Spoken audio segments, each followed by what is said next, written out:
अमरावतीच्या मेळघाटामध्ये 21 दिवसांच्या बाळाला चक्क 62 वेळा विळ्यानं चटके दिल्याची धक्कादायक घटना घडलेली होती आणि या घटनेचे वास्तवदर्शी चित्रण उभं करणारं पथनाट्य जिल्हा परिषदेच्या आरोग्य विभागाकडून मेळघाट रंगोत्सवात सादर करण्यात आलं। पथनाट्यामधून अनिष्ट प्रथांवर प्रहार करत आदिवासींनी विज्ञानाची कास धरावी असं आवाहन सहाय्यक जिल्हाधिकारी प्रियंवदा म्हार्दळकर यांनी केले।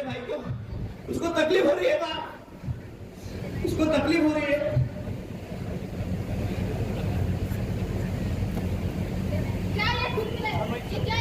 क्या आप चूल्हे में रख दिया अपना छोटा बच्चों को? माँ माँ वो छोटी है माँ, उसको 40 मत लगा माँ। माँ उसको 50 चक्के मत लगा माँ, मत लगा डम्मा बने, डम्मा मत लगा माँ। 60 डम्मा लगा दिया मेरे छोटे बहन को। चिल्लाए मत जो बोला वो करना, वो चूल्हे में कुर्सी रख ले, वो लेके आते मेरे भाई को चटका मत। एकदम मनाला हळवून देणारं एक पथनाट्य इथे सादरीकरण केलं गेलं।